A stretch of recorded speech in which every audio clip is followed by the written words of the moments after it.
2026 ஆண்டிற்கு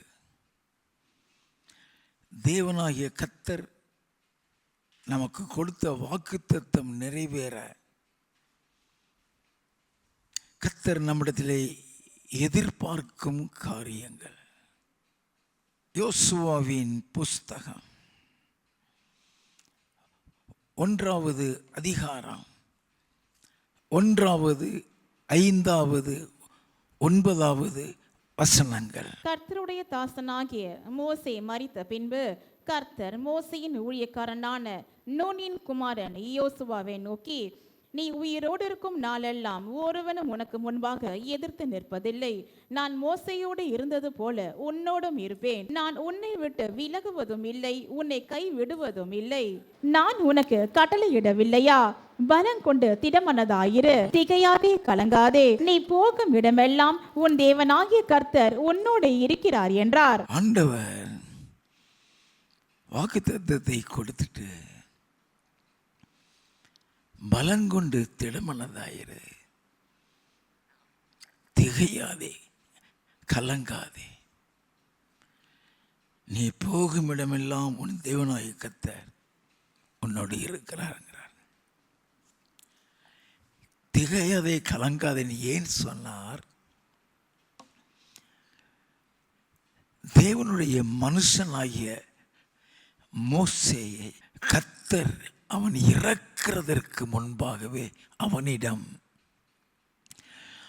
அவன் ஸ்தானத்தில் மேய்ப்பனாக யோசுவாவை நியமிக்க சொல்லி அபிஷேகிக்க சொல்லி வைத்து விட்டார். மோசே இறந்துட்டான். இப்ப யோசுவா அந்த ஸ்தானத்துக்கு வந்து விட்டான். எல்லாம் கவனிக்க வேண்டாம். அவன் முன்பு மாதிரி யுத்த வீரனா மட்டும் இருந்திருந்தா கலங்க மாட்டான், திகைக்க மாட்டான். Now he had a greater responsibility to lead the people to Canaan. அவனுக்கு தெரியும் இந்த மக்களால் மோசே எவ்வளவு பாடுகளுக்குள்ள போனா. ஒரு காலகட்டத்தில் உடைய கண்கள் எனக்கு கிருபை கிடைத்தா என்னை கொன்று போடும் கூட சொன்னானே. அந்த மோசையே அந்த நிலைமைக்கு கொண்டு போயிட்டாங்கன்னா நான் ஏமாத்திரம். அவன் தேவனோடு கூட முகமுகமாய் பேசினவன் அல்லவா, தேவனோடு கூட சஞ்சரித்தவன் அல்லவா, தேவனோடு கூட உறவாடினவன் அல்லவா. அவனுக்கே இவரை கீழ்ப்படியலையே. தேவனால் வணங்கா கழுத்துள்ள ஜனங்கள் என்று சொல்லப்பட்டவர்கள் அல்லவா, கலங்கி போயிருக்கிறான். அப்படி கலங்கி இருக்கும் பொழுதுதான் வந்து வாக்குத்தத்தம் கொடுக்கிறாரு. நீ உயிரோடு இருக்கிற நாளெல்லாம் ஒருவனும் உனக்கு எதிர்த்து நிற்பதில்லை. நல்ல கவனிங்க. ஆண்டவர் கலங்கி தவிச்சு போயிருக்கிற அந்த நேரத்தில் அவனை தேற்றும்படி சொல்லுகிறாரு. பயப்படாத, நீ உயிரோடு இருக்கிறனால ஒருவனும் உனக்கு எதிர்த்து நிற்கிறது இல்லை. நான் மோசையோடு இருந்தது போல உன் கூட இருப்பேன். நான் உன்னை விட்டு விலக மாட்டேன், உன்னை கைவிட மாட்டேன்.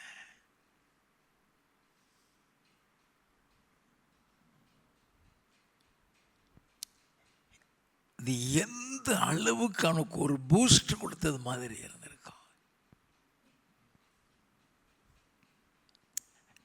ஏன்னா நான் மோசையோடு இருந்தது போல உன் கூட இருப்பேன்னு சொல்லும்போது, he was with Moses more than 45 years. He knew very well how far God was with Moses. அவனுக்கு நல்லாவே தெரியும்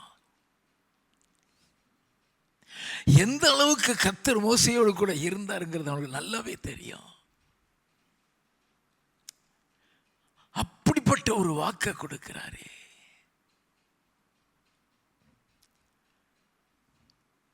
யோசுவாவோடு கூட ஆண்டவர் பேசினது கிடையாது. அவர் மோசையோடு மாத்திரம் தான் பேசுவார்.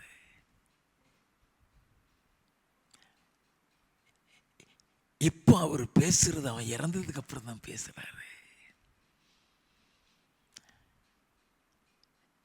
அவன் எந்த அளவு ஆண்டவரோடு பேசுவான், அவன் ஆண்டவரோடு உறவாடுறத கூட அவன் கேட்டிருக்கான். மலையில இல்ல, ஆசரிப்பு கூடாரத்தில். நல்லா கவனிங்க. He was greatly chosen by the Lord.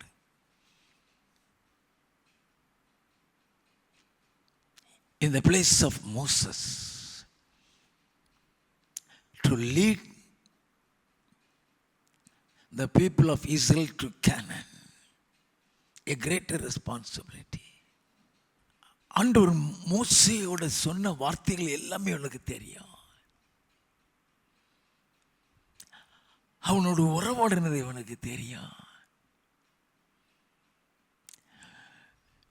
கர்த்தர் சொல்ற ஒவ்வொரு காரியத்தையும் மோசே யோசுவாவுக்கு சொல்லுவான்.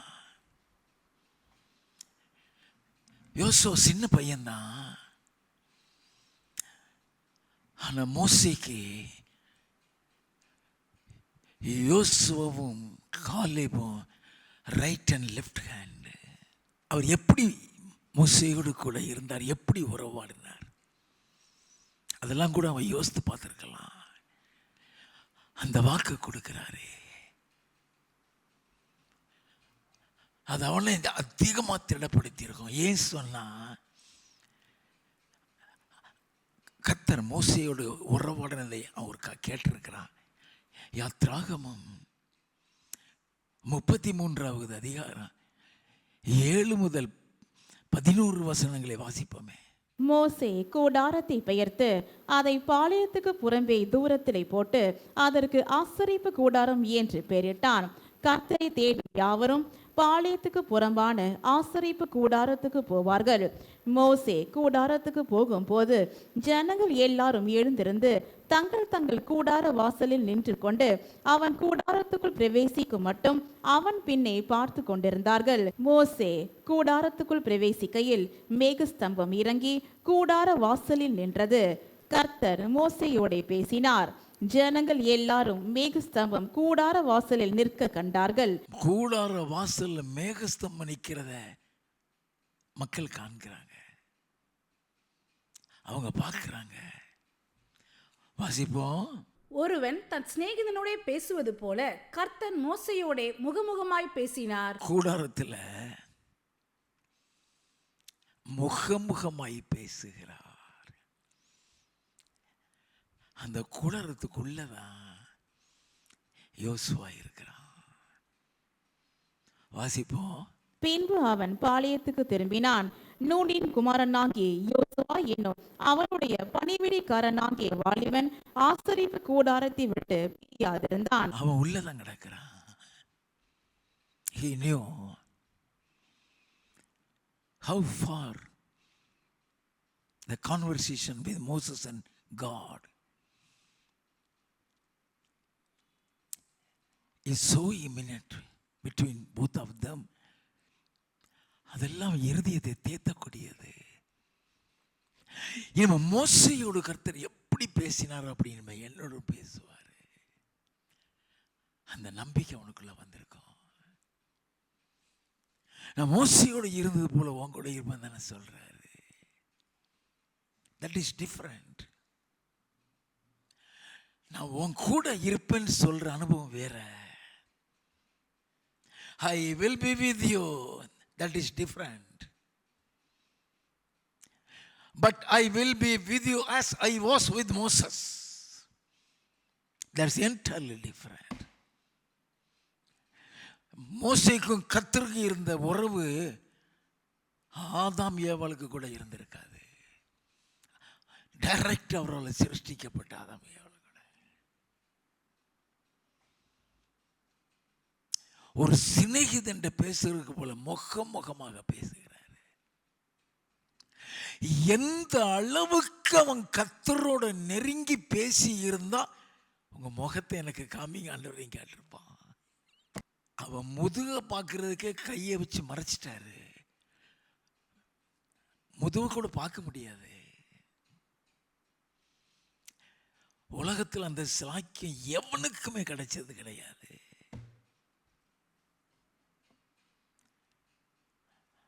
அப்படிப்பட்ட ஒரு நெருக்கம் உனக்கு எனக்கும் இருக்குங்கிறாருன்னா அவன் எவ்வளவு மகிழ்ந்திருப்பான்.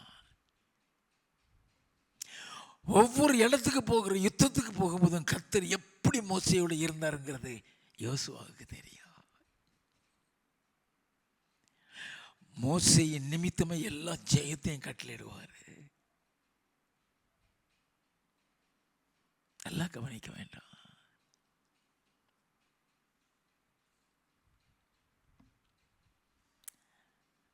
பன்னெண்டாவது வசனத்தில் இருந்து மோசே கர்த்தரை நோக்கி, தேவரீர் இந்த ஜனங்களை அழைத்து கொண்டு போய் என்று சொன்னீர். ஆகிலும் என்னோட கூட இந்நாரை அனுப்புவேன் என்பதை எனக்கு நீர் அறிவிக்கவில்லை. என்றாலும் உன்னை பேர் சொல்லி அழைத்து அறிந்திருக்கிறேன் என்றும் என் கண்களில் உனக்கு கிருபை கிடைத்தது என்றும் தேவரீர் சொன்னதுண்டே. உம்முடைய கண்களில் இப்பொழுது எனக்கு கிருபை கிடைத்ததானால் நான் உம்மை அறிவதற்கும் உம்முடைய கண்களில் எனக்கு கிருபை கிடைப்பதற்கும் உம்முடைய வழியை எனக்கு அறிவியும். இந்த ஜாதி உம்முடைய ஜனம் என்று நினைத்தருளும் என்றான். இல்ல கவனி, இதெல்லாம் யோசுவாவுக்கு தெரியும். சாதாரணமா பேசுறான், சாதாரணமா பேசுறான். அப்ப என்ன சொல்லுகிறாரு வாசிப்போம். அதற்கு அவர், என் சமூகம் உனக்கு முன்பாக செல்லும், நான் உனக்கு இளைப்பாறுதல் தருவேன் என்றார். என் சமூகம் உனக்கு முன்பாக செல்லும்பா, நான் உனக்கு இளைப்பாறுதல் தருவேன்.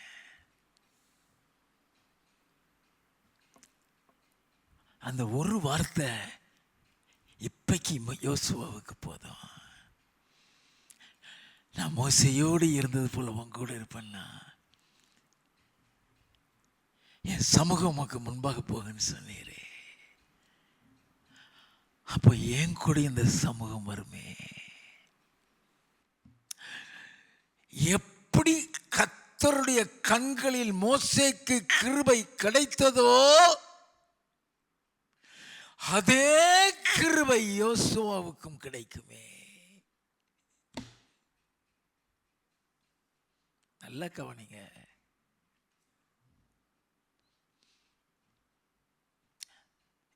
A confident statement அது.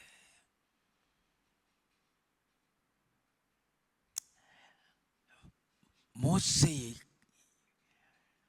அடக்கம் பண்ணதை இவன் பார்க்கலாம் செய்யல. ஆனா மேல போன யோசை கீழே இறங்கி வரல, அவர் தான் பண்ணியிருக்கிறான். நல்லா கவனிக்க வேண்டும். அப்ப எந்த அளவுக்கு மோசே ஆண்டவருக்கும் உறவு, எந்த அளவுக்கு கூட இருக்கிறார், அதே அளவு என் கூட இருப்பேங்கிறாரு.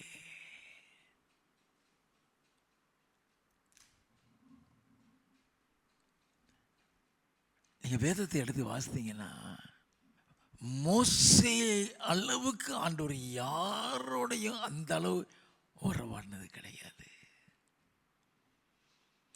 எலியா பெரிய தீர்க்கதரிசி தான், எலிசா பெரிய தீர்க்கதரிசி தான், இவங்கள மாதிரி உறவாடினது இல்லை.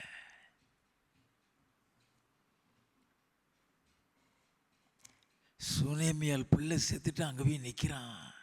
எலிசாட்டாவா கர்த்தர் எனக்கு மறைத்து விட்டாருன்னு சொல்றான்.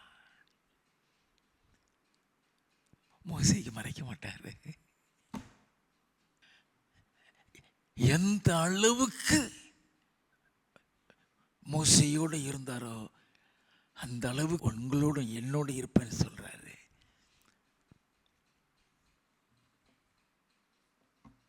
வாசிப்போம்.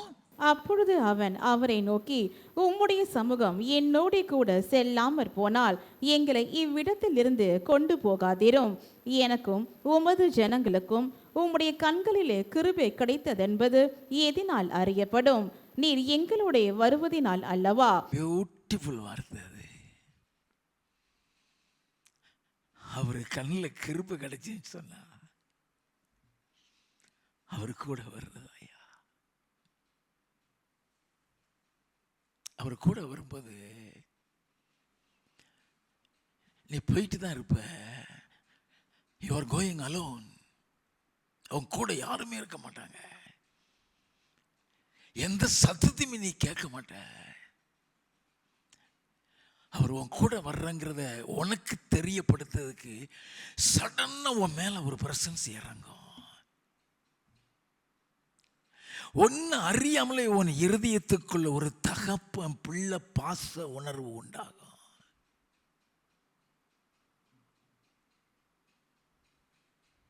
கூட வருவாரு.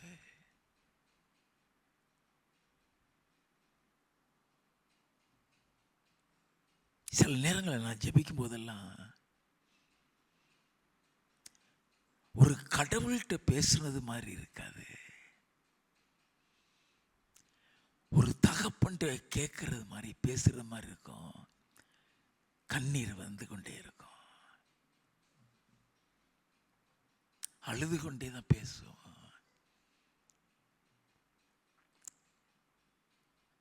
அந்த உறவு a sweet relationship with God.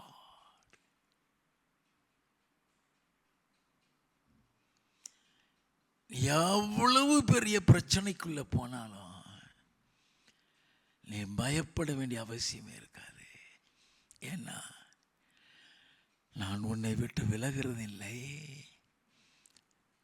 உன்னை கைவிடுகிறது இல்லை.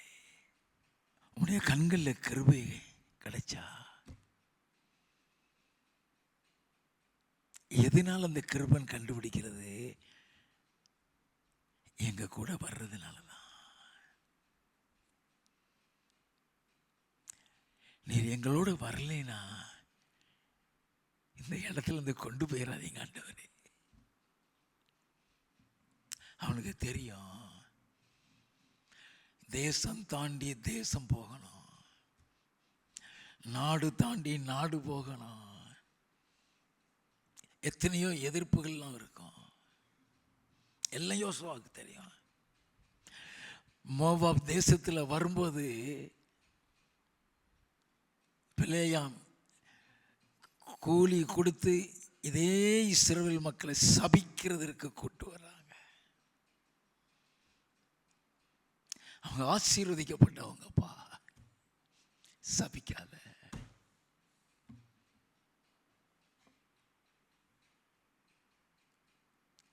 அது மோசேக்கும் தெரியும், அது யோசுவாவுக்கும் தெரியும்.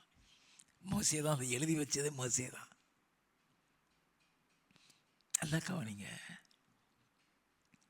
வாசிப்போம். அப்பொழுது கர்த்தர் மோசேயை நோக்கி, நீ சொன்ன இந்த வார்த்தையின்படியே செய்வேன். என் கண்களில் உனக்கு கிருபை கிடைத்தது, என் கண்களில் உனக்கு கிருபை கிடைத்தது, உன்னை பேய் சொல்லி அழைத்து அறிந்திருக்கிறேன் என்றார். என் கண்களில் உனக்கு கிருபை கிடைத்தது. அந்த கிருபையை பெற்றவன்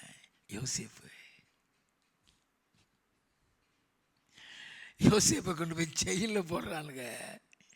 ஜெயிலையும் கூட கிடக்காரு, ஜெயிலையும் கூட கிடக்கு. அந்த கிருபையை பெற்றவன். நல்ல கவனிங்க. It's very important to know that the Lord will prove that he is with you. உன் கூட இருக்கிறங்கிறத நிரூபிப்பாரு. உன் கூட இருக்கிறங்கிறத நிரூபிப்பாரு. நீ வேலை பார்க்குற ஆஃபீஸில் உன்னை வித்தியாசமாகவே பார்ப்பாங்க. நீ உன் பிள்ளைகள் படிக்கிற ஸ்கூலில் உன் பிள்ளைகளை வித்தியாசமாகவே பார்ப்பாங்க. ஏன்னா கூட கர்த்தர் இருப்பா. உங்கள் பிள்ளைகளை குறித்து நீங்கள் பயப்படவே வேண்டாம். நல்லா கவனிங்க. ஆண்டவர் வாக்கு கொடுக்கிறார். 19வது வசனம் வாசிங்க. அதற்கு அவர், என்னுடைய தயை எல்லாம் நான் உனக்கு முன்பாக கடந்து போக பண்ணி கர்த்தருடைய நாமத்தை உனக்கு முன்பாக கூறுவேன். எவன் மேல் கிருபையாயிருக்க சித்தமாயிருப்பேனோ, எவன் மேல் கிருபையாயிருக்க சித்தமாயிருப்பேனோ அவன் மேல் கிருபையாயிருப்பேன். அவன் மேல் கிருபையாயிருப்பேன். எவன் மேல் இரக்கமாயிருக்க சித்தமாயிருப்பேனோ அவன் மேல் இரக்கமாயிருப்பேன் என்று சொல்லி, யாரு மேல கிருபை இருக்கோ, யாரு மேல இறக்கம் இருக்கோ அவங்க மேல இருப்பேன்னு சொன்னாரு. நீங்களும் நானும் அந்த கிருபையை இரக்கத்தையும் பெற்ற ஜனங்கள் ஐயா. நல்ல கவனிங்க. இதெல்லாம் அவனை ரொம்ப தேற்றும். நான் மோசையோடு இருந்தது போல உன் கூட இருப்பேன். நான் உன்னை விட்டு விலகிறது இல்லை, உன்னை கைவிடுறது இல்லைன்னு சொன்னாரு. அதை மோசிட்டையும் சொன்னார். மோசிட்ட என்ன சொன்னாராம், அதை அவன் மக்களுக்கு சொல்லுவான். உபாகமம் 31வது அதிகாரம் 7வது 8வது வசனங்கள். பின்பு மோசே யோசுவாவை அழைத்து இஸ்ரவேலர் எல்லாரும் பார்த்திருக்க அவனை நோக்கி, பலன் கொண்டு திடமானதாயிரு, கர்த்தர் இவர்களுக்கு கொடுப்பேன் என்று இவர்களுடைய பிதாக்களுக்கு ஆணையிட்ட தேசத்துக்கு நீ இந்த ஜனத்தை அழைத்து கொண்டு போய் அதை இவர்கள் சுதந்தரிக்கும்படி செய்வாய். கர்த்தர் தாமே உனக்கு முன்பாக போகிறவர். கர்த்தர் தாமே உனக்கு முன்பாக போகிறவர். அவர் உன்னோடே இருப்பார். அவர் உன்னோடே இருப்பார். அவர் உன்னை விட்டு விலகுவதும் இல்லை, உன்னை கை விடுவதும் இல்லை. நீ பயப்படவும் கலங்கவும் வேண்டாம் என்றான். என்னைக்கு இங்க சொன்னது? அவன் உயிரோடு இருக்கும் போதுங்க. அவன் உயிரோடு இருக்கும்போது ஆணித்தரமான வார்த்தை. அன்னைக்கு மோசே மூலமா தான் பேசினாரு, நீங்க நேரடியாவே சொல்லிட்டாரு. மோசே இருக்கிறது வரைக்கும் எதுவும் யோசுவாட்ட சொல்றதா இருந்தாலும் மோசே மூலமாக தான். யோசுவாக்கு அன்னைக்கே சொல்லிட்டாரு, இன்னைக்கு அதை கன்ஃபார்ம் பண்றாரு. 9வது வசனத்தில் இருந்து, மோசே இந்த நியாய பிரமாணத்தை எழுதி அதை கர்த்தருடைய உடன்படிக்கை பெட்டியை சுமைக்கிற லேவி புத்திரரான ஆசாரியருக்கும் இஸ்ரவேலுடைய மூப்பர் எல்லாருக்கும் ஒப்புவித்து அவர்களுக்கு கட்டளையிட்டது என்னவென்றால், அவர்களுக்கு கட்டளையிட்டது மோசே. அவன் சொல்ற ஒவ்வொன்றும் கர்த்தரிடத்திலிருந்து கேட்டுதான் சொல்றான். வாசிப்போம். விடுதலையின் வருஷமாகிய ஒவ்வொரு 7ஆம் வருஷத்தின் முடிவிலே கூடார பண்டிகையில் உன் தேவனாகிய கர்த்தர் தெரிந்து கொள்ளும் ஸ்தானத்தில் இஸ்ரவேலர் எல்லாரும் அவருடைய சன்னதியில் சேர்ந்து வந்திருக்கும் போது இந்த நியாய பிரமாணத்தை இஸ்ரவேலர் எல்லாரும் கேட்க அவர்களுக்கு முன்பாக வாசிக்க கடவாய். இந்த நியாய பிரமாணத்தை எல்லா இஸ்ரவேலுக்கு முன்பாக வாசி. புருஷர்களும் ஸ்திரீகளும் பிள்ளைகளும் உன் வாசல்களில் இருக்கும் அந்நியர்களும் கேட்டு கற்றுக்கொண்டு உங்கள் தேவனாகிய கர்த்தருக்கு பயந்து இந்த நியாயப்பிரமாண வார்த்தைகளின்படி எல்லாம் செய்ய கவனமாய் இருக்கும் படிக்கும் அதை அறியாத அவர்கள் பிள்ளைகளும் கேட்டு, நீங்கள் யோர்தானை கடந்து சுதந்தரிக்க போகிற தேசத்தில் உயிரோடு இருக்கும் நாளெல்லாம் உங்கள் தேவனாகிய கர்த்தருக்கு பயப்பட கற்றுக்கொள்ளும் படிக்கும் ஜனத்தை கூட்டி அதை வாசிக்க வேண்டும் என்றான். கர்த்தர் சொல்றாரு, கேளுங்க. அந்த நியாயப்பிரமாணத்தை கேளுங்க. அதை கேட்டு அதன்படி நடங்க. அந்த நியாயப்பிரமாணம் தான் உனக்கு கர்த்தருக்கு பயப்படுற பயத்தை கொடுக்கும். சொல்லி கொடுக்கிறாரு. அப்பவே அந்த நியாயப்பிரமாணத்துக்கு முக்கியம் கொடுக்கிறாரு. அப்ப மோசே காலத்துல அந்த நியாயப்பிரமாணத்துக்கு அதிக முக்கியம் உண்டு. ஏன்? அந்த நியாயப்பிரமாணத்தை பெற்றுக்கொள்ள மலைக்கு மேல போய் 40 நாள் கடந்து வாங்கிட்டு வர்றான். யாத்ராகமம் 24வது அதிகாரம் 12வது வசனத்தை வாசிப்போம். அப்பொழுது கர்த்தர் மோசேயை நோக்கி, நீ மலையின் மேல் என்னிடத்திற்கு ஏறி வந்து அங்கே இரு. நான் உனக்கு கற்பலகைகளையும் நீ அவர்களுக்கு உபதேசிப்பதற்கு நான் எழுதின நியாய பிரமாணத்தையும் கற்பனைகளையும் கொடுப்பேன் என்றார். நான் கொடுக்கிறேன் உனக்கு. இதுவரைக்கும் என்ன நியாய பிரமாணம், என்ன கட்டளை இருக்க ஒருத்தனுமே தெரியாது. இப்ப அதை சொல்லி கொடுக்கிறதுக்கு தான் அவன் மேல போக சொல்றாரு.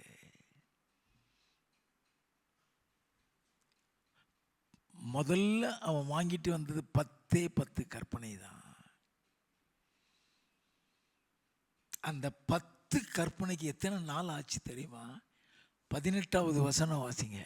மோசே மேகத்தின் நடுவிலே பிரவேசித்து மலையின் மேல் ஏறி இரவும் பகலும் 40 நாள் மலையில் இருந்தான்.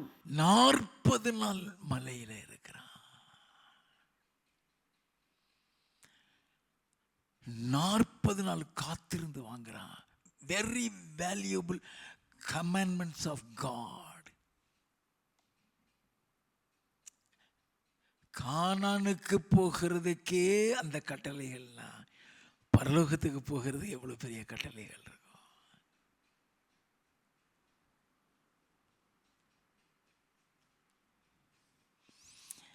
இப்போ மோசே இறந்து போயிட்டான். இப்போ அந்த வாக்குத்தத்தத்தை கொடுக்கிறாரு.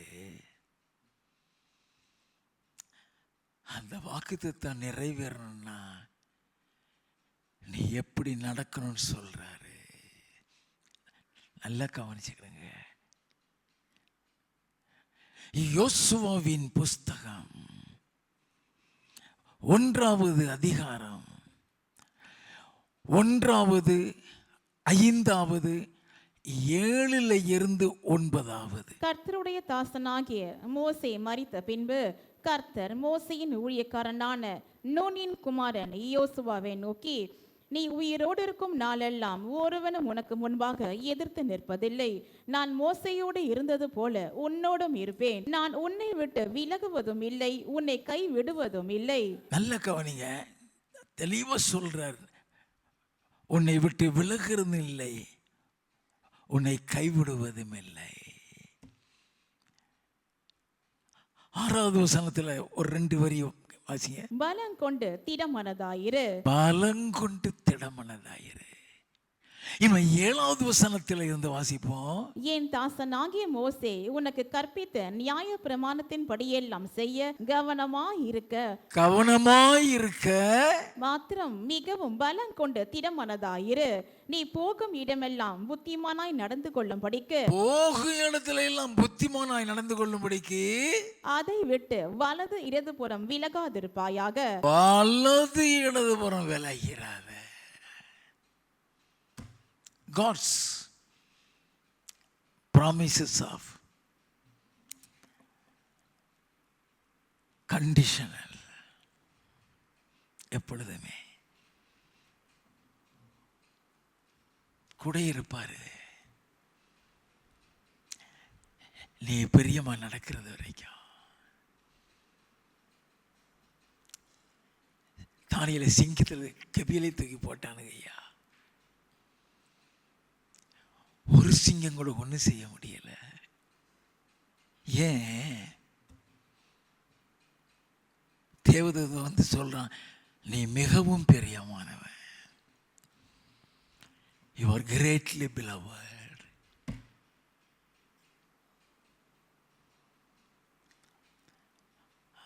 நீ பிரியமாக இருக்கும் பொழுது the Lord will never leave you, never forsake you. ஏன் இயேசு கூட இருந்தாரு? இயேசு சொன்னாரு, யோவான் 8வது அதிகாரம் 29வது வசனம், என்னை அனுப்பினவர் என்னுடனே கூட இருக்கிறார். என்னை அனுப்பினவர் என்னுடனே கூட இருக்கிறார். பிதாவுக்கு பிரியமானவைகளை நான் எப்பொழுதும் செய்கிறபடியால் அவர் என்னை தனியே இருக்க விடவில்லை என்றார். ஒரு சின்ன கட்டளை கூட மீற மாட்டாரு. அவர் சொல்லாம அற்புதம் செய்ய மாட்டாரு. கானா ஒரு கல்யாணத்தில் இருக்கதான் செய்கிறாரு. ரசம் காலியாக போகுது, இன்னும் கொஞ்ச நேரத்தில் காலியாயிரும், பற்றாக்குறை இருக்கு, எல்லாமே தெரியும். தன்னை பெத்த தாயே வந்து சொல்றா, திராட்சரசம் இல்லப்பா. என்ன சொன்னாரு?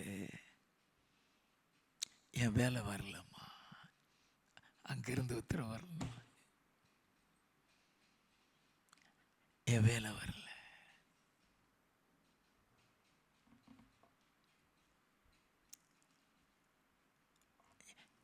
எதை சொன்னாலும் எதை உபதேசித்தாலும் தான் சொந்தமா சொல்ல மாட்டாரு. யோவான் 12வது அதிகாரம் 49-50 வசனங்கள். நான் சுயமாய் பேசவில்லை, நான் பேச வேண்டியது இன்னதென்றும் உபதேசிக்க வேண்டியது இன்னதென்றும் என்னை அனுப்பின பிதாவே எனக்கு கட்டளையிட்டார். அவருடைய கட்டளை நித்திய ஜீவனாய் இருக்கிறது என்று அறிவேன். ஆகையால் நான் பேசுகிறவைகளை பிதா எனக்கு சொன்னபடியே பேசுகிறேன் என்றார். ஒன்று கூட சுயமா சொல்ல மாட்டாரு. ஏன் கூட இருக்கிறாரு, ஏன் கூட இருக்கிறாரு. யோவான் 6வது அதிகாரம் 38வது வசனம். என் சித்தத்தின்படி அல்ல, என்னை அனுப்பினவருடைய சித்தத்தின்படி செய்யவே நான் வானத்தில் இருந்து இறங்கி வந்தேன். என் சித்தத்தின்படி அல்ல, என்னை அனுப்பினவரின் சித்தத்தின்படி செய்யவே. அப்படின்னா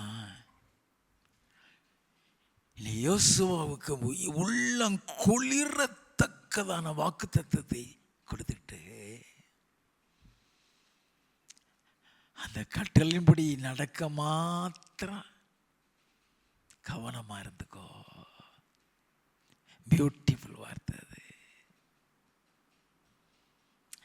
பியூட்டிஃபுல் வார்த்தை.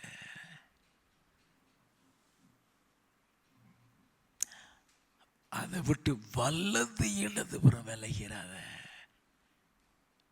வாசிப்போம். இந்த நியாயப்பிரமாண புஸ்தகம் உன் வாயை விட்டு பிரியாதிருப்பதாக. உன் வாயை விட்டு.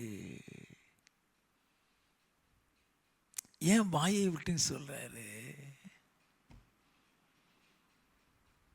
வாயை விட்டுன்னு சொன்னா அது உன் இருதயத்தில் இருக்க வேண்டும்னு அர்த்தம்.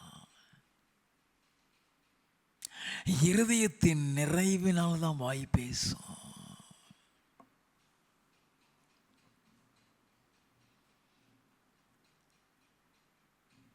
வாசிப்போம்.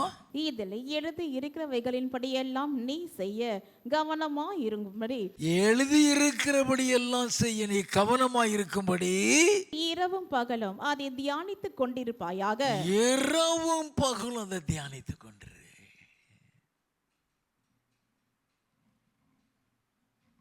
என்ன கட்டளை மறந்துடும். ஏன் ஆண்டவர் இரவும் பகலும் சொல்றார் தெரியுமா? should not forget the commandment of God.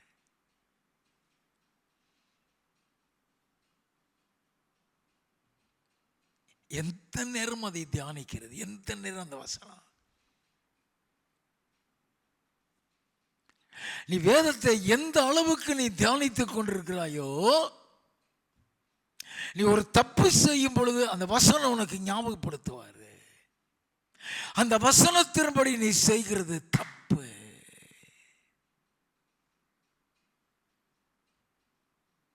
அப்படியே ஞாபகப்படுத்துவாரு. அந்த வசனம் எப்பொழுது நம்மளுடைய இருதயத்தில் இருக்கலாம்.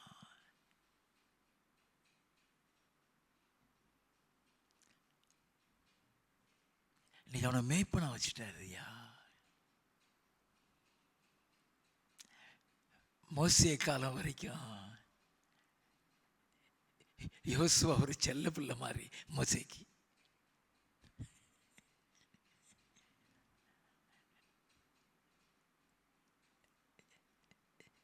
சில நேரங்களில் யோசுவா சின்ன பிள்ளை மாதிரியே பேசுவான்.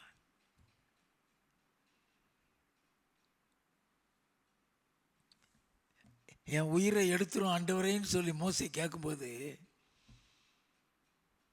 70 பேரை தெரிந்தெடு, உன் மேலே இருக்கிற ஆவி அவங்க மேலே வைப்பேன், அவங்களுக்கு மற்ற பொறுப்பை கொடுன்னு சொன்ன உடனே ஒரு 2-3 பசங்க வரல, அவன் மேலேயும் இறங்குது. அதை ஒருத்த வந்து சொல்கிறான், அவன் பேரை சொல்லி அவனுக்கு அங்கே நிற்கிறான், அவனுங்களும் தீர்க்கதரிசனை சொல்கிறான். உடனே செல்ல பிள்ளை பக்கத்தில் நின்றுக்கிட்டு, மோசே அவனை நிப்பாட்டுங்க, அவனை நிப்பாட்டுங்க, இங்கே வரலையே. அவன் வைராக்கியத்தில் சொல்கிறான், பொறாமையில் சொல்லலை, வைராக்கியத்தில் சொல்லலாம். அது மோசே என்ன சொல்லலாம் தெரியுமா? முழு இஸ்ரவேல் மக்களும் இந்த கிருபை பெற்றால் நல்லா இருக்குன்னு நான் நினைக்கப்பா, எல்லாரும் மேலும் இந்த அபிஷேகம் நான் நல்லா இருக்குவேன். அதுதான் மோசேயுடைய விசாலமான ஏன் கர்த்தர் அவனோட முகமுகமாய் பேசுகிறார். அவன் இருதயத்தில் கொஞ்சம் கூட கசப்பு கிடையாது.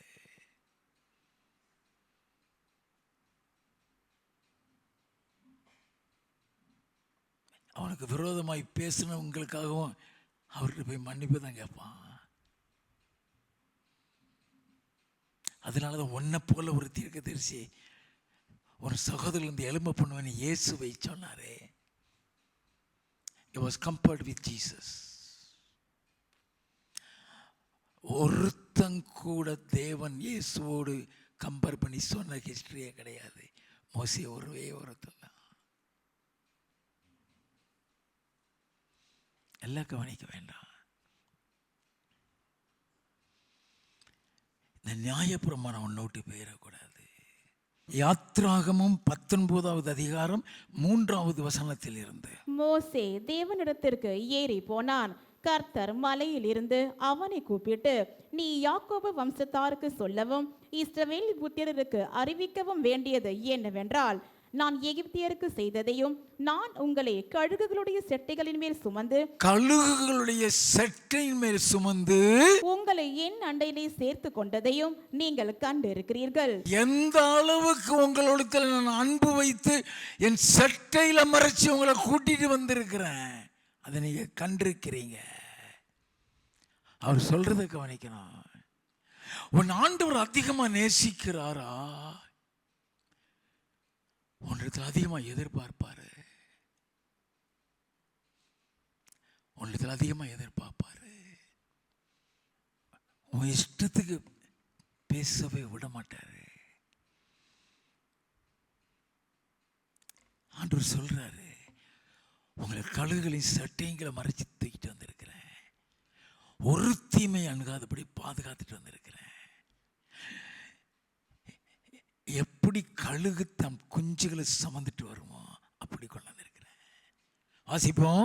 இப்பொழுது நீங்கள் என் வாக்கை உள்ளபடி கேட்டு என் வாக்கை உள்ளபடி கேட்டு என் உடன்படிக்கையை கைக்கொள்வீர்களானால் என் உடன்படிக்கையை கைக்கொள்வீர்களானால் சகல ஜனங்களிலும் நீங்களே எனக்கு சொந்த சம்பத்தாயிருப்பீர்கள். என் உடன்படிக்கையை கைக்கொள்வீர்களானால் என்றால் என்னுடைய கட்டளைகளுக்கு கீழ்ப்படிவீர்களே ஆனால் அர்த்தம். சகல ஜனங்களை நீங்களே எனக்கு சொந்த சம்பத்தாயிருப்பீர்கள். பூமி எல்லாம் என்னுடையது, நீங்கள் எனக்கு ஆசாரிய ராஜ்யமும் பரிசுத்த ஜாதியுமாய் இருப்பீர்கள் என்று நீ இஸ்ரவேல் புத்தரோடே சொல்ல வேண்டிய வார்த்தைகள் என்றார். இந்த ஆசாரிய ராஜ்யம், இந்த பரிசுத்த ஜாதின்னு சொல்றது உலக பிரகாரமான ஆசாரியத்துவத்தை குறிப்பது அல்ல, அது பரலோகத்தை குறிக்கக்கூடியது. நீ என் உடன்படிக்கையின்படி நடந்தீங்கன்னா உங்களை பரலோகத்திற்கு கொண்டு போவேன். நீ பரிசுத்த ஜாதியாகவ, அங்க பரிசுத்த ஜாதி தான் போக முடியும். அவர் எதிர்பார்க்கிறதெல்லாம் அந்த கட்டளைக்கு கீழ்ப்படி. Every promises of God is conditional. அவர் கட்டளைப்படி நீ நடக்கும் பொழுது ஒரு செகண்ட் உன்னை விட்டு பிரிய மாட்டான்.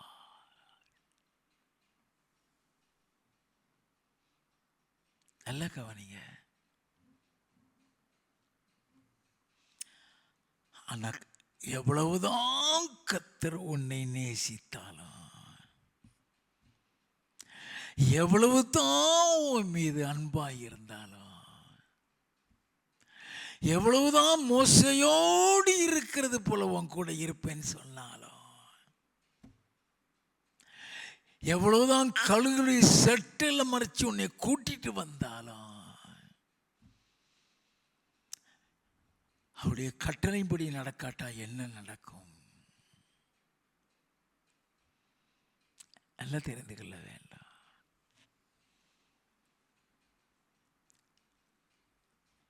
யோசுவாவுக்கு தான் அந்த வாக்குத்தத்தத்தை கொடுத்திருக்காரு. மோசையோடு இருந்தது போல் உன்னோடு இருப்பேன்.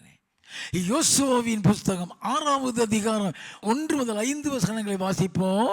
எரிகோ இஸ்ரவேல் புத்தருக்கு முன்பாக அடைக்கப்பட்டிருந்தது. ஒருவரும் வெளியே போகவும் இல்லை, ஒருவரும் உள்ளே வரவும் இல்லை. கர்த்தர் யோசுவாவை நோக்கி, இதோ எரிகோவையும் அதன் ராஜாவையும் யுத்த வீரரையும் உன் கையில் ஒப்பு கொடுத்தேன். யுத்த புருஷராகிய நீங்கள் அனைவரும் பட்டணத்தை சூழ்ந்து ஒரு தரம் சுற்றி வாருங்கள். இப்படி 6 நாள் செய்ய கடவீர்கள். 7 ஆசாரியர் பெட்டிக்கு முன்பாக 7 கொம்பு எக்காலங்களை பிடித்து கொண்டு போக வேண்டும். 7ஆம் நாளில் பட்டணத்தை 7 தரம் சுற்றி வர கடவர்கள். ஆசாரியர் எக்காலங்களை ஊத வேண்டும். அவர்கள் அந்த கொம்புகளினால் நெடுந்தொனி இடும்போது நீங்கள் எக்கால சத்தத்தை கேட்கும் போதும் ஜனங்கள் எல்லாரும் மகா ஆரவாரத்தோடு ஆர்ப்பரிக்க கடவர்கள். அப்பொழுது பட்டணத்தின் அலங்கம் இடிந்து விடும். உடனே ஜனங்கள் அவரவர் தங்களுக்கு நேராக ஏற கடவர்கள் என்றார். மீறிங்கெல்லாம் தேவையில்லை, ஆர்ப்பரிச்ச போதும். அவர் என்ன சொல்லிட்டாரோ வலது இடதுபுறம் விலகிடக்கூடாது. 10வது 11வது வசனம். யோசுவா ஜனங்களை நோக்கி, நான் சொல்லும் நாள் மட்டும் நீங்கள் ஆர்ப்பரியாமலும் உங்கள் வாயினால் சத்தம் காட்டாமலும் இருங்கள். உங்கள் வாயிலிருந்து ஒரு பேச்சும் புறப்பட வேண்டாம். ஆர்ப்பரியுங்கள் என்று உங்களுக்கு நான் சொல்லும் நாளிலே ஆர்ப்பரிப்பீர்களாக என்று கட்டளையிட்டிருந்தான். அப்படியே கர்த்தரின் பெட்டியை பட்டணத்தை சூழ்ந்து ஒரு தரம் சுற்றி வர பண்ணினான். அவர்கள் திரும்ப பாளையத்திலே வந்து பாளையத்தில் தங்கினார்கள். ஒரு முறை சுற்றி வந்து விட்டார்கள். அப்படி 7 முறை சுற்றி வர சொல்லுகிறாரு. 15வது வசனம். 7ஆம் நாளில் அதிகாலமே கிழக்கு வெளுக்கும் போது எழுந்திருந்து அந்த பிரகாரமே பட்டணத்தை 7 தரம் சுற்றி வந்தார்கள். 7 தரம் சுற்றி வந்தார்கள். நல்லா கவனிங்க. எப்போ யோசுவா ஆர்ப்பரிக்க சொல்லிடுவான்? வாசிப்போம்.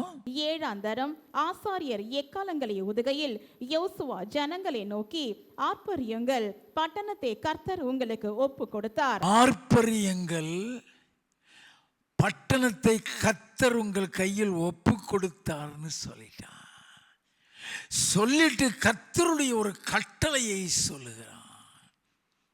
17வது வசனம், ஆனாலும் இந்த பட்டணமும் இதில் உள்ள யாவும் கர்த்தருக்கு சாபத்தீடாயிருக்கும். எல்லாம் சாபத்தீடு. அதனாலதான் அழிக்கிறார். அத அத்தனை பேரையும் சாகடிக்கிறது காரணம் அது சாபத்தீடு. 18வது வசனம், சாபத்தீடானதில் ஏதாகிலும் எடுத்துக் கொள்கிறதினாலே நீங்கள் சாபத்தீடாகாத படிக்கும் இஸ்ரவேல் பாளையத்தை சாபத்தீடாக்கி அதை கலங்க பண்ணாத படிக்கும் நீங்கள் சாபத்தீடானதற்கு மாத்திரம் எச்சரிக்கையாயிருங்கள். சகல வெள்ளியும் பொன்னும் வெண்கலத்தினாலும் இரும்பினாலும் செய்யப்பட்ட பாத்திரங்களும் கர்த்தருக்கு பரிசுத்தமானவைகள், அவைகள் கர்த்தரின் பொக்கிஷத்தில் சேரும் என்றான். அது அங்க போகணும். இதுல எதுலையும் கை வச்சிடாத. ரொம்ப கவனமா கேளுங்க. It's very important. அருமையான வாக்குத்தத்தம். நான் மோசையோடு இருந்த போல உன் கூட இருப்பேன்ப்பா. உன்னை விட்டு விலகிறது இல்லை, உன்னை கைவிடுறது இல்லை. ஆனா இந்த நியாயபுரமான புஸ்தகம் உன் இருதயத்தில் இருக்கட்டும். மோசே அது எல்லாத்துக்கும் சொல்லி இருக்கிறான். எல்லாத்துக்கும் சொல்லி இருக்கிறான்.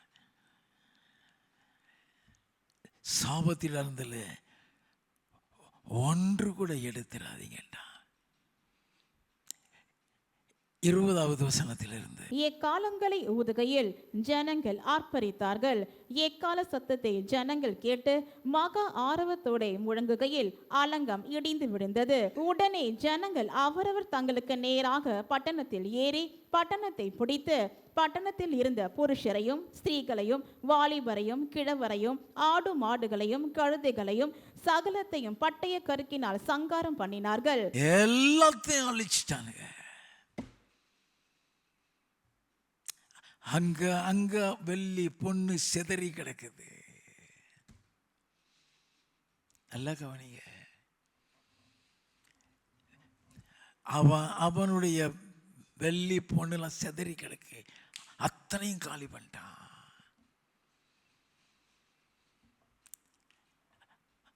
அத்தனை சாபத்தீடானது. ஒருத்தன் கூட அதை எடுத்துறாதங்கிறாரு. 7வது அதிகாரம் 1வது வசனத்தில் இருந்து, இஸ்ரவேல் புத்திரர் சாபத்தீடானதிலே துரோகம் பண்ணினார்கள். சாபத்தீடானதிலே துரோகம் பண்ணினார்கள். எப்படி எனில் யூதா கோத்திரத்து சேராகுடைய குமாரனாகிய சப்தியின் மகன் கர்மீக்கு பிறந்த ஆகான் என்பவன் சாபத்தீடானதிலே சிலதை எடுத்துக்கொண்டான். சாபத்தீடானதிலே சிலதை எடுத்துக்கொண்டான்.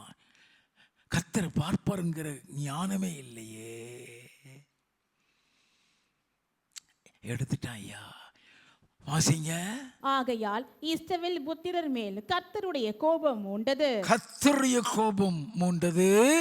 யோசுவா எரிகோவில் இருந்து பெத்தேலுக்கு கிழக்கில் உள்ள பெத்தாவின் சமீபத்தில் இருக்கிற ஆயி பட்டணத்துக்கு போகும்படி ஆட்களை அனுப்பி நீங்கள் போய் அந்த நாட்டை வேவு பாருங்கள் என்றான். அந்த மனுஷர் போய் ஆயை வேவு பார்த்து யோசுவாவினிடத்தில் திரும்பி வந்து அவனை நோக்கி, ஜனங்கள் எல்லாரும் போக வேண்டியதில்லை,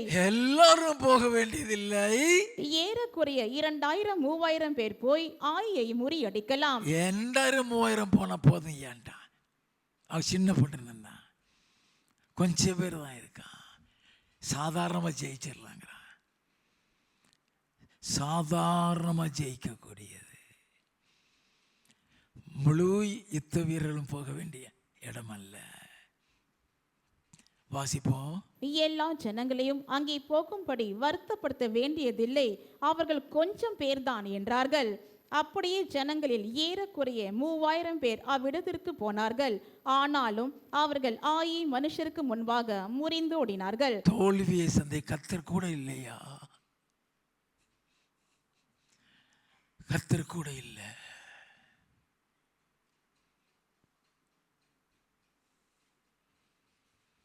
வாசிப்போம். ஆயின் மனுஷர் அவர்களில் ஏறக்குறைய 36 பேரை வெட்டி போட்டார்கள். 36 பேர் செத்தான். திருடின பையன் உயிரோட கிடக்கான்.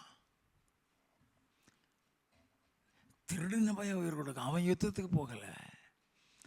அவன் போயிருந்தா முதல்ல அவன் செத்துருப்பான். நல்லா கவனிங்க. 36 பேரை காலி பண்ணிட்டாங்க. வாசிப்போம். பட்டண வாசலின் வெளி துவக்கி செபாரி மட்டும் அவர்களை துரத்தி மலை இறக்கத்திலே அவர்களை வெட்டினார்கள். வெட்டிட்டே வர்றானுங்க. அவர்களை தோத்துட்டு போறானுங்க.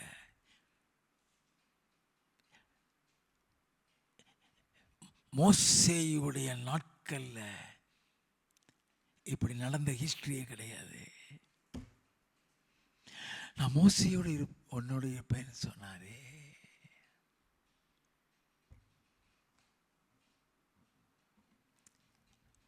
வாசிப்போம். ஜனங்களின் இருதயம் கரைந்து தண்ணீராய் போயிற்று. அப்பொழுது யோசுவா தன் வஸ்திரங்களை கிழித்து கொண்டு அவனும் இஸ்ரவேலின் மூப்பரும் சாயங்காலம் மட்டும் கர்த்தரின் பெட்டிக்கு முன்பாக தரையிலே முகங்குப்புற விழுந்து தங்கள் தலைகளின் மேல் புழுதியை போட்டுக்கொண்டு கிடந்தார்கள். தலையில புழுதிய போட்டு கிடந்தான ஐயா. தலை நிமிர்ந்து நடந்த யோசுவா யுத்தத்துல தோல்விய அவன் சரித்திரத்தை கண்டதே கிடையாது.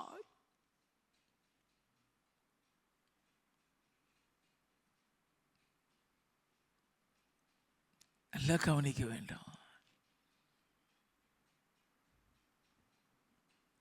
வாக்குத்தத்தம் கொடுத்தவர் எங்கே?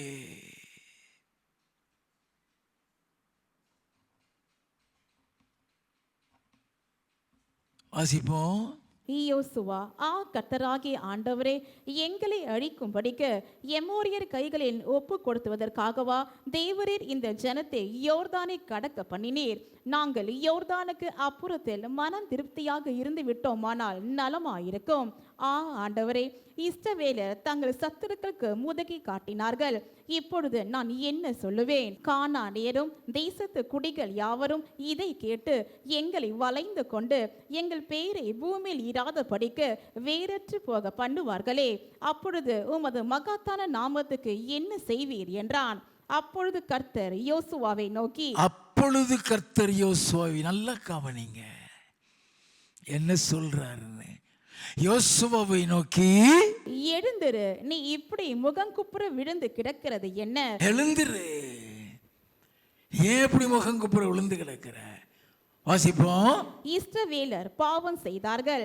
நான் அவர்களுக்கு கட்டளையிட்ட என் உடன்படிக்கையை மீறினார்கள். சாபத்தீடானதில் எடுத்து கொண்டதும் களவு செய்ததும் வஞ்சித்ததும் தங்கள் பண்டம் பாடிகளுக்குள்ளே வைத்ததும் உண்டே. ஆதலால் இஸ்ரவேல் புத்திரர் தங்கள் சத்துருக்களுக்கு முன்பாக நிற்க கூடாமல் தங்கள் சத்துருக்களுக்கு முதுகை காட்டினார்கள். அவர்கள் சாபத்தீடானார்கள். நீங்கள் சாபத்தீடானதை உங்கள் நடுவில் இருந்து நிக்கிரகம் பண்ணாவிட்டால் இனி உங்களோடு இரேன். ஐயோயோ, வேதத்தை தியானிக்கும் பொழுது கையெல்லாம் நடுங்கும். நல்லா கவனிங்க.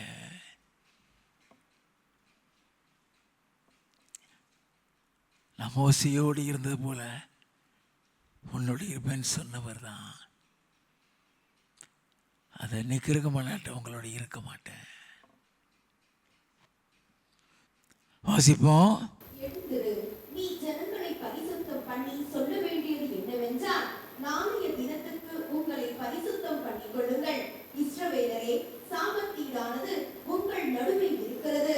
நீங்கள் சாபத்தீடானதை உங்கள் நடுவிலிருந்து விலக்காதிருக்க மட்டும் நீங்கள் உங்கள் சத்துருக்களுக்கு முன்பாக நிற்கக்கூடாது என்று இஸ்ரவேலின் தேவனாகிய கர்த்தர் சொல்லுகிறார். ஆகான் அதை எடுத்தவன் சீட்டு போட்டு ஆகான் குடும்பத்துக்கு மேலே வந்து விழுந்து இப்போ ஆகானை பார்த்து யோசுவா கேட்குறான். 19 இருந்து அப்பொழுது யோசுவா ஆகானை நோக்கி, மகனே, நீ இப்பொழுது இஸ்ரவேலின் தேவனாகிய கர்த்தரை மகிமைப்படுத்த அவருக்கு முன்பாக அறிக்கை பண்ணி நீ செய்ததை எனக்கு சொல்லு, அதை எனக்கு ஒழிக்காதே என்றான். அப்பொழுது ஆகான் யோசுவாவுக்கு பிரதியுத்தரமாகவே, மெய்யாகவே நான் இஸ்ரவேலின் தேவனாகிய கர்த்தருக்கு விரோதமாக பாவம் செய்தேன். இன்னின்ன பிரகாரமாக செய்தேன். கொள்ளையிலே நேர்த்தியான ஒரு பாபிலோனிய சால்வையையும் 200 வெள்ளி சேக்கலையும் 50 சேக்கல் நிறையான ஒரு பொன் பாலத்தையும் நான் கண்டு அவைகளை இச்சித்து எடுத்துக்கொண்டேன். அவர் இச்சித்து எடுத்துக்கொண்டு, இதோ அவைகள் என் கூடாரத்தின் மத்தியில் பூமிக்குள் புதைத்திருக்கிறது, வெள்ளி அதன் அடியில் இருக்கிறது என்றான். உடனே ஆட்களை அனுப்பி எடுத்துட்டு வர சொல்லிடுவான். 25வது வசனத்திலிருந்து, அங்கே யோசுவா, நீ எங்களை கலங்க பண்ணினதென்ன? இன்று கர்த்தர் உன்னை கலங்க பண்ணுவார் என்றான். அப்பொழுது இஸ்ரவேலர் எல்லாரும் அவன் மேல் கல் எறிந்து அவைகளை அக்கினியில் சுட்டெரித்து கற்களினால் மூடி அவன் மேல் இந்நாள் வரைக்கும் இருக்கிற பெரிய கற்குவியலை குவித்தார்கள்.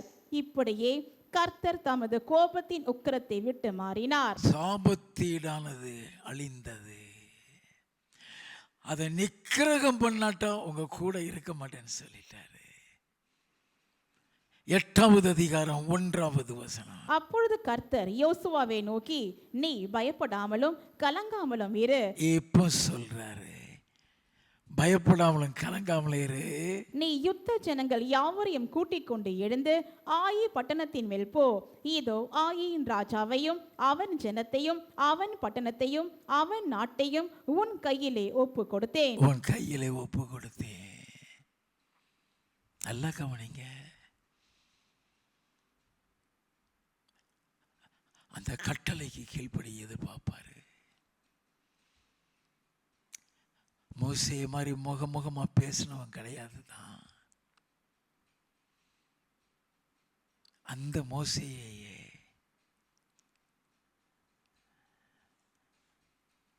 ஆண்டவர் தண்ணி வரலன்னு மக்கள் முறுமுறுத்த பொழுது பேசுன்னு சொன்னாரு.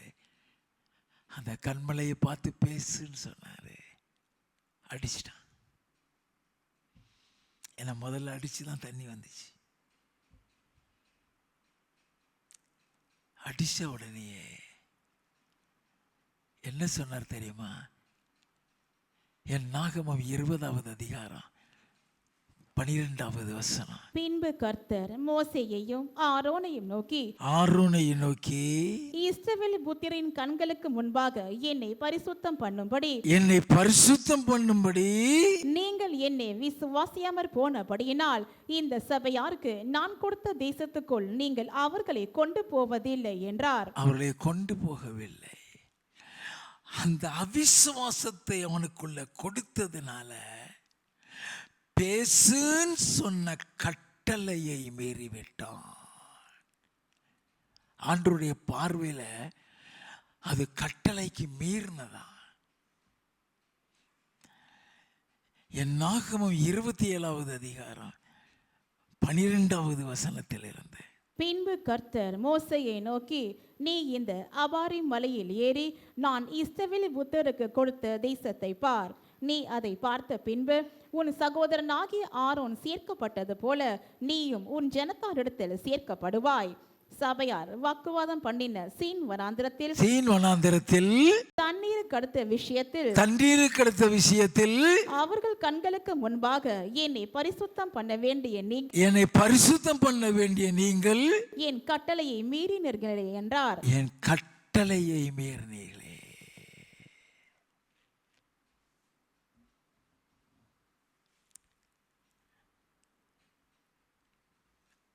ஆண்டவர்கிட்ட கெஞ்சி பார்க்கிறான். எத்தனை பாடுகள் ஐயா. எகிப்தின் அடிமைத்தனத்தில் இருந்து கூட்டிட்டு வர்றதுல இருந்து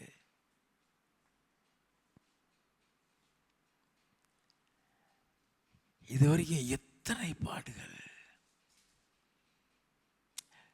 அந்த காலான பார்க்கணும்னு எத்தனை ஆசை இருந்திருக்கும். உபாகமம் 3வது அதிகாரம் 23 இருந்து. அக்காலத்திலே நான் கர்த்தரை நோக்கி, கர்த்தராகிய ஆண்டவரே, நீர் உமது அடியேனுக்கு உமது மகத்துவத்தையும் உமது வல்லமையுள்ள கரத்தையும் காண்பிக்க தொடங்கினீர். வானத்திலும் பூமியிலும் உம்முடைய கிரியைகளுக்கும் உம்முடைய வல்லமைகளுக்கும் ஒப்பாக செய்யத்தக்க தேவன் யார்? நான் கடந்து போய் யோர்தானுக்கு அப்புறத்தில் உள்ள அந்த நல்ல தேசத்தையும் அந்த நல்ல மலையையும் லீபனோனையும் பார்க்கும்படி உத்தரவு கொடுத்தாலும் என்று வேண்டிக் கொண்டான். நல்ல உத்தரவு கொடும் என்று வேண்டிக் கொண்டான். கர்த்தரோ உங்கள் நிமித்தம் என் மேல் கோபப்படுவாரு. அவர் கோபமா பேசுவாரு. யாருக்கும் தெரியாது. எந்த மோசேக்காக கோராக கூட்டத்தை அழிச்சாரோ அதே மோசேட்ட கோபத்துல பேசுறாரு. வாசிப்போம். எனக்கு செவி கொடாமல் என்னை நோக்கி, போதும், இனி இந்த காரியத்தை குறித்து என்னோட பேச வேண்டாம். இனி இந்த காரியத்தை குறித்து என்னோட பேச வேண்டாம். நல்லா கவனிக்க வேண்டும். God is concerned about the commandment and He expects obedience to the commandments. அவருடைய கட்டளைகளுக்கு கீழ்ப்படுகிறது. அடங்கி மட்டும் இருங்க. அவருக்கு பிரியமா மாத்திரம் நடந்துக்கிடுங்க.